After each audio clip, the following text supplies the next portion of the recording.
Hello everyone, thank you for joining in. It's the 21st of December, it's the Sunday, and many say it's the winter solstice. One of the times on the planet when the veils between the dimensions are very thin.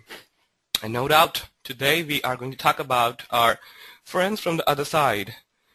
The guardian angels, deceased loved ones, ascended masters and guides. And yes, you must be hearing my voice a bit differently as my body is processing cold.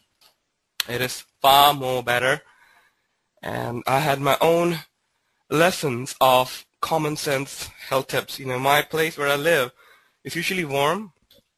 Winter is not so strong, but this year it's a different story, and it's good.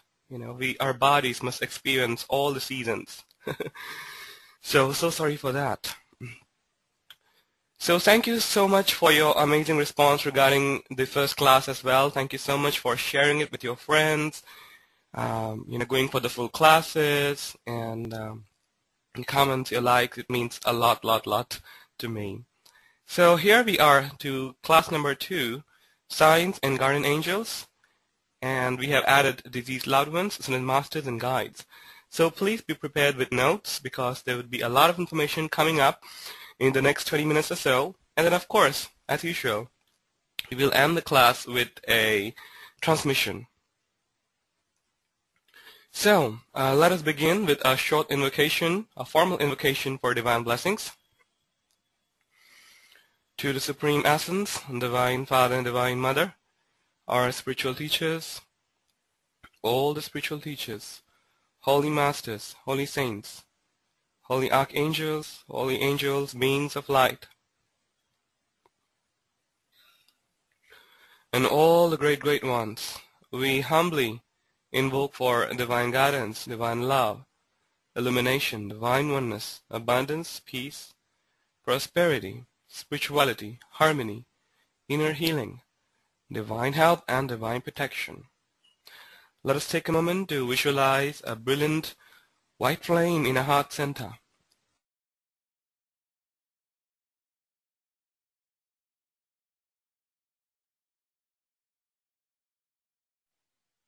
Visualizing this brilliant white flame. Smile at this flame. It's a flame of pure white light. The Almighty Spirit. Our bodies may be subjected to vulnerability, our personalities, our emotions, our minds, but the Spirit, the true essence, is invulnerable.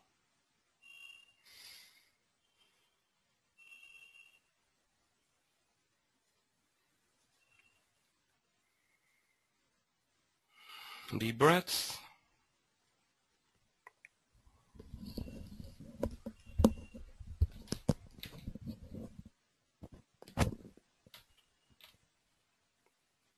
And you notice the white flame becoming brighter and brighter, covering your entire body, cocooning you inside this sacred white light.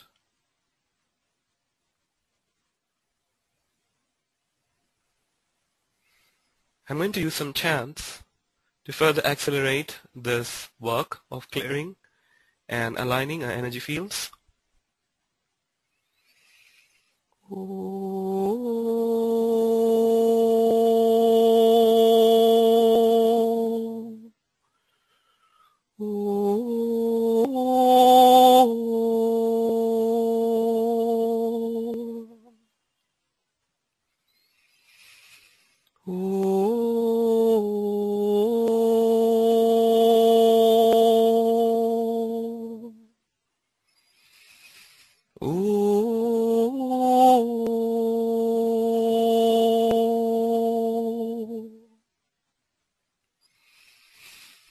Mishtalo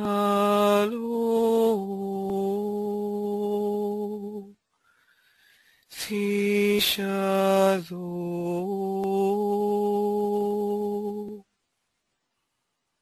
Deep breaths.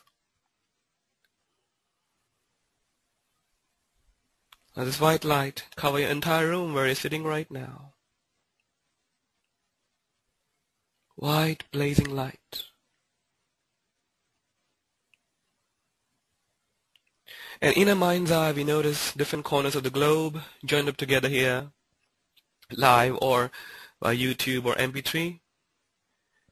We notice balls of light connecting with each other throughout the globe, forming a grid, a sacred altar of the spirit, pure white essence, here to celebrate the 21st of December, which, as you know, we didn't plan. It just happened here.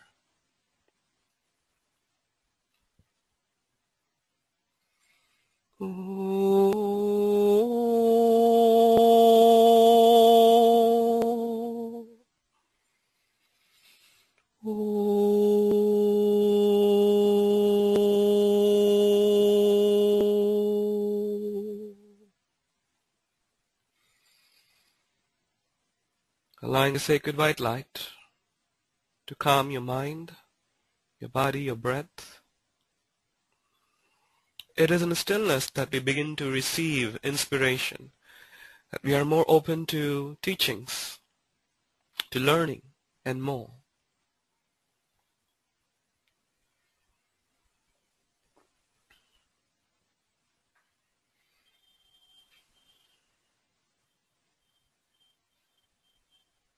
Being the stillness of the white light, I'm going to remain quiet for a while as you just merge with the white light. That's it.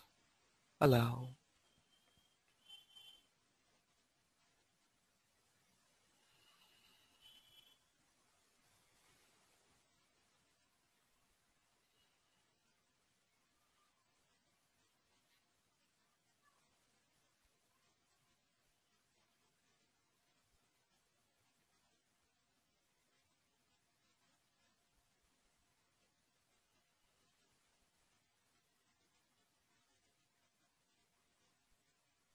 We take a deep breath once again.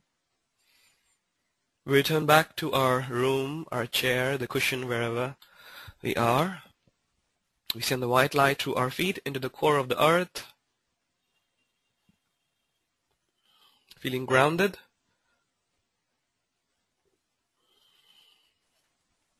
aligned,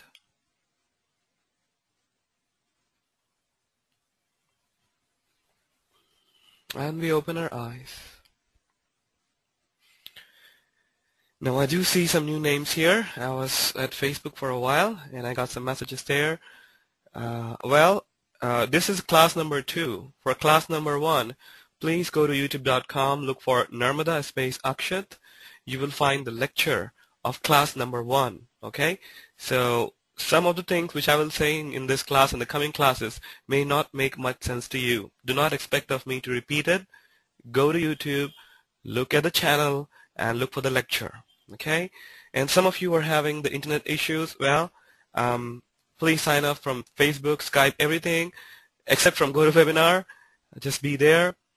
It's highly expected, especially of the mothers, to have their toddlers, their little children, to be outside the room. This is your own time. This is your time to nurture yourself. Remember, you cannot nurture others best if you're not able to nurture yourself first, properly. Okay? So this is not the time for your toddlers, please. And of course, you are sitting in a place where it is calm and quiet. It doesn't have to be pin-drop silence, but at least where you will not be disturbed. So of course, I hope you're listening to this class. You're away from TV, radios, intense traffic, or a coffee shop, something like that. This class is not to be listened while traveling or while being in a cafe. This has to be your own silent time. No shortcuts. You know. These things we already said at class number 1, but applies for all classes, all of the classes. You know, but because I was getting messages at Facebook, hey, can you repeat it? I missed class number 1, this and that. Go to youtube.com, look for all the details there. For those of you who would like to purchase a transmission there, when you go to the YouTube channel, class number 1, you click on See More, okay, at the bottom of the video, and you will find the link for payment. Okay, that contains the transmission as well. So here we are. I hope all of you are now prepared with your notes and all aligned to receive. So, signs, angelic signs. What are the angelic signs? Sometimes people say, when we call upon the angelic realm, we don't know whether they are hearing us or not. And that's the reason the angels show us signs. Signs could be of variety. One of the most powerful signs which people encounter are feathers. Feathers in unexpected places, in their car. Maybe when they park their car, they're walking on the ground, there's one single feather. It could be sometimes coins. For me, these days, a lot of the black butterfly. The butterflies are also signs from our guardian angels and deceased loved ones. The spelling is D-E-C-A-S-E-D, which means deceased, people on the other side. Your aunts, your friends, your uncles, your grandparents, anyone from the other side who are still alive in the energy bodies but not having a physical body. Okay, so these are some of the signs. Sometimes, seeing rainbows, seeing clouds shaped in angels' form.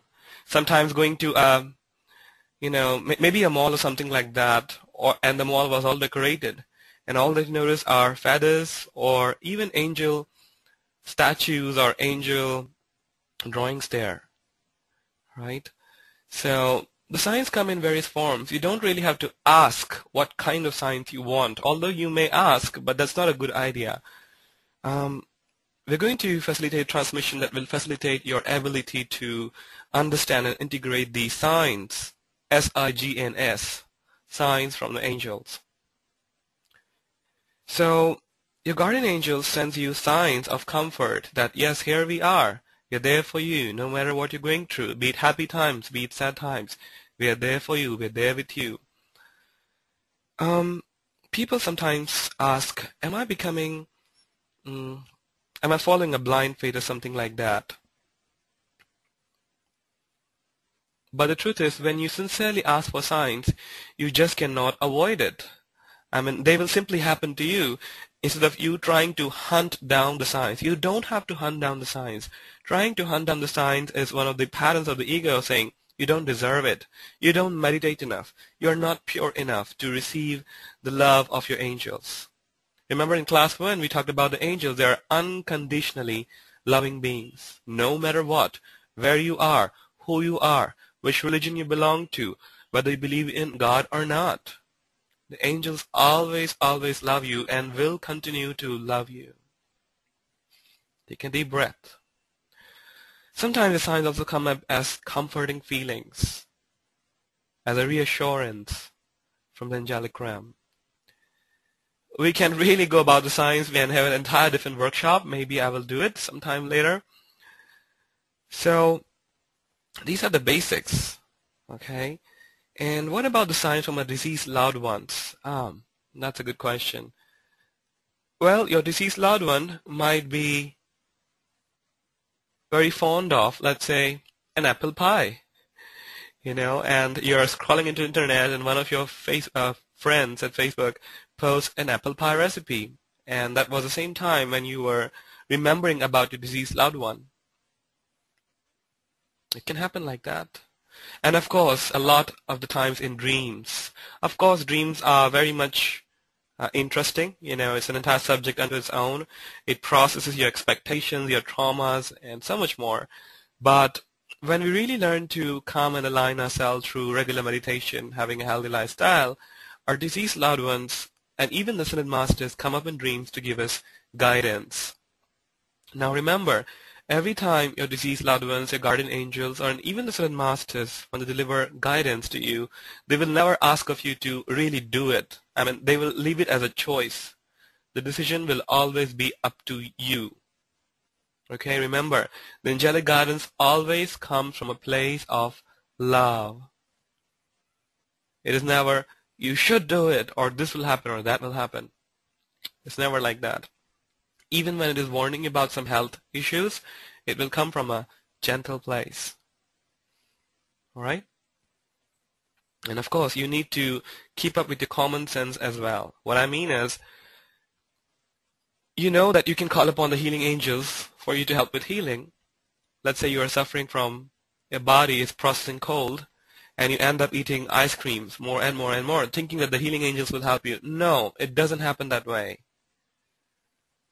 For myself, I kept ignoring, not to go for the street food a lot. And I had a combination of street foods. And so I am processing this. Sometimes people email me, message me, oh, you are a divine being and you are a perfect master, etc., etc. Well, I am vulnerable as well. I'm just like you, my friend. Just like you, as human and as divine, just like you. We are all one children of God.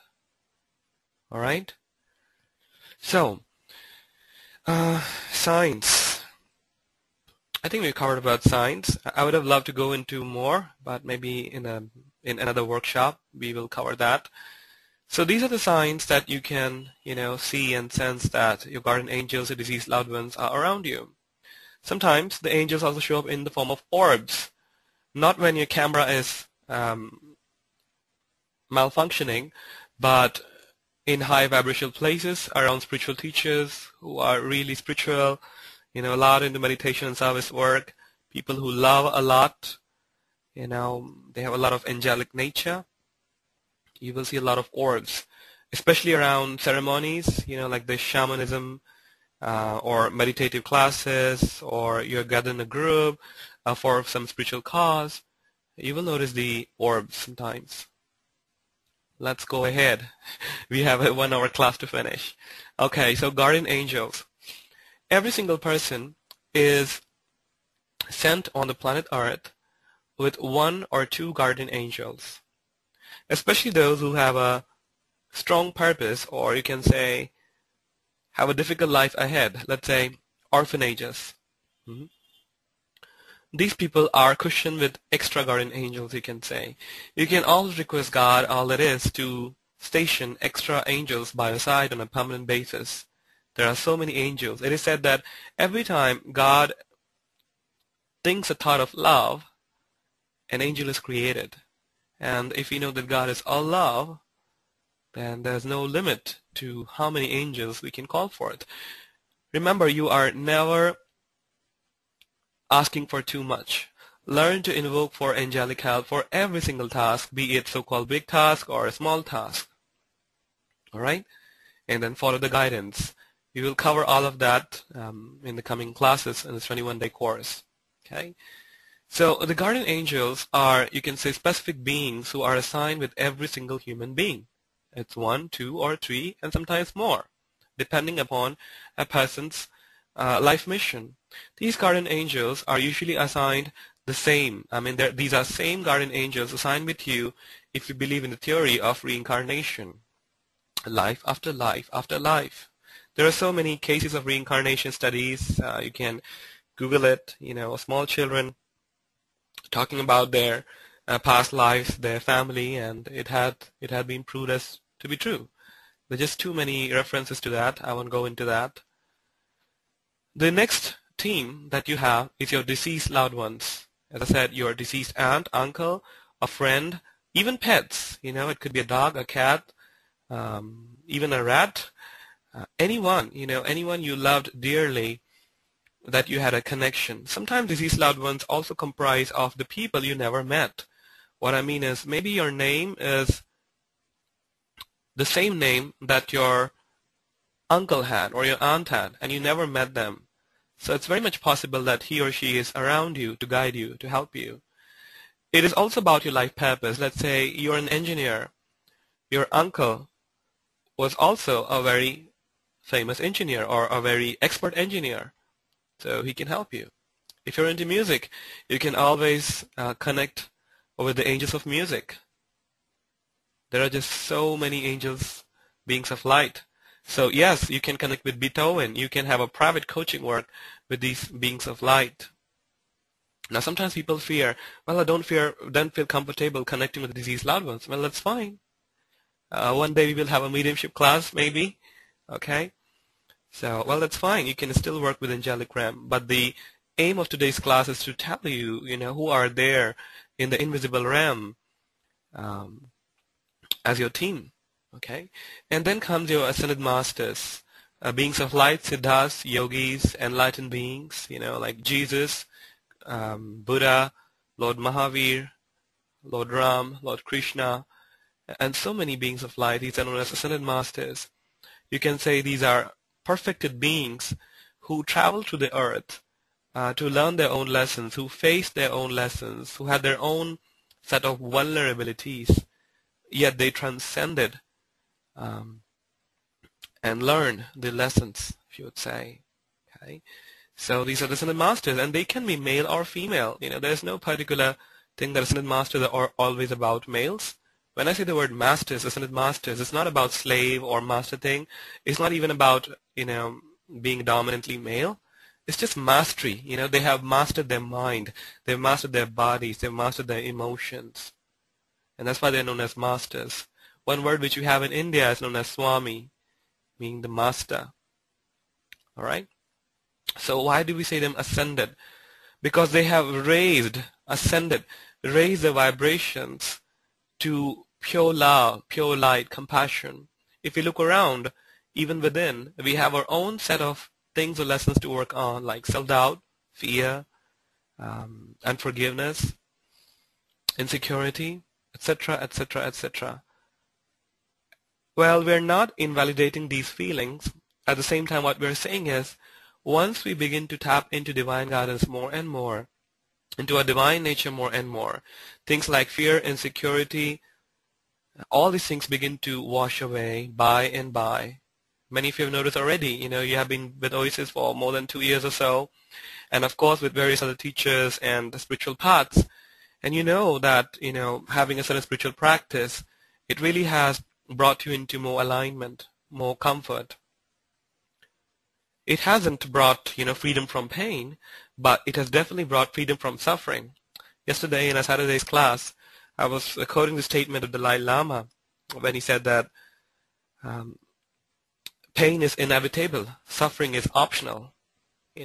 Like you can be boarding for a train, but the train is late for, let's say, next 4 hours. You can keep chewing on that, how bad the administration is, the management is, but actually the train is late because of the fog or something like that for your own safety. So you can chew on that, or you can connect with a fellow passenger. Maybe you're traveling with a friend or a family member, and you can talk something else about it, maybe know more about them. Keep aside WhatsApp and Facebook for a while, and actually connect with each other. There are options for you, right? So calling upon angels, being on a spiritual path never means that you will be free from pain, let me tell you very honestly. But you will begin to start a journey into knowing that you are already free of suffering. And by, as you transcend that more and more, you will also begin to be free from pain as well. Your body will begin to get less sick. You will have less and less times of anxiety or depression, although we're not invalidating any of it. But because of being in that love and light nature of who you are, divine being, it simply cannot happen. Because you are so close, so ascended to the frequency of God, all that is, love, light, healing, whatever you like to call it. It simply cannot be other way around. So of course you haven't seen pictures of Jesus or Krishna being in a depressed pose, never, right? Although I did see a picture at Facebook, Krishna, Kuan Yin, Jesus, Buddha, all of them listening to one particular CD and enjoying the music and talking about oneness. That's kind of pretty cool, right? So that's what the Ascended Masters are, being in that ascension frequency. So by and by, as you continue to walk on the path, you first of all, you release the suffering, and by you would be freed from pain as well. Okay? The next theme is our guides. What is the difference between guides and guardian angels? Well, you can refer to guides to all, roughly, as guardian angels, deceased loved ones, and masters. But when I say the word guides, it means two things. One is guardian angels, deceased loved ones, and masters. Second, it means multidimensional guides. There are beings in a quantum world, in a universe, which do not experience linear time. They are beyond time. They may not be having a physical body, but they're having very palpable influence in the physical world. They may not be humans. You can call them extraterrestrial. You can, but we all come from same one family, one God family. Okay, so these are guides. Now, these guides have a particular purpose. Some guides are meant to restore the wisdom flame on the planet, some the love flame on the planet, some the power flame on the planet, some to guide humanity about healing and health, maybe even music and more. There are beings responsible. They have a department, if you would say, in the cosmic administration. So the guides can be, so to speak, coming from a lower level of consciousness which is not so evolved, maybe high technology they have high technology, but they're not so evolved in their consciousness. And people have all kind of, in the new age, they talk about, what's the word, being abducted by aliens and this and that. Well, you don't need to worry about it. Once you're working with light, none of the so-called negative forces can influence you. And so these are extraterrestrial beings who are, you can say, evolved in technology, but not so evolved in consciousness. Okay, I know the inner world seems kind of scary, and your thoughts might be going, oh, I'm just comfortable working with guardian angels. Don't bring in the guides. But it's very, very important for you to understand the inner worlds in order to understand life itself, in order to understand the working of life, the mechanics of life. That's the reason we are sharing these advanced concepts. Okay, so how do you realize that the guide that you're working with telepathically or in meditation is coming from light and love? Well, you will know in your heart. As Christ said in the Bible, by the fruits you shall know them. Sometimes people ask me, if it is channeled, does it mean it's true? No. A channel is nothing but like a filter. You need to look into their lifestyle. How is their life? Are they really enjoying life? Are they really embracing the shadow self, their vulnerability, honestly? And are they really practicing character purification? You know, people, society looks up to them as an ideal, you know, as a role model for being a human being. This is the rough guidelines to know whether a particular teacher or a channel is reliable, so to speak. Okay, so because in the new age, every fourth or fifth person is channeling, and there are so many materials about it, and that's all fine, that's all nice. But remember, if it is channeled, doesn't mean that it is true. You have to see into the channel. How is the channel's life? Are they feeling harmonious in their own life? Is their own life harmonious? Etc., etc. So in the same manner, when the guides come to you in meditation, you know, people come to me and say, oh, I was meditating and I got this guide named, let's say, I'm going to use one of the names of the attendees. Well, I got the guide's name as Janet, okay? And I don't know who Janet is. Janet is not an angel, but she claims herself to be a multidimensional being who can guide me in my quest of ascension. So do I connect with her or not? Is it safe or not? I feel scared. The only answer that I give is tune within. You will know by the vibration of the guide. If it is coming from a place of love and light, the guidance will always come from a place of love. And as you progress in connecting with the inner worlds, you will get a knowingness, whether it's an angel, whether it's an ascended master, or a particular guide. You don't need to worry about that right now, because this class is only focused on the guardian angels. And as I said, someday, if all of you want, we will definitely have a separate 21-day class on signs of angels and things like that. Okay, so that's enough. That's the theory part of today. So do we have any questions? If you're having any questions regarding today's theory, please raise your hand. I would be happy to help you understand it. Otherwise, we will move in with the transmission.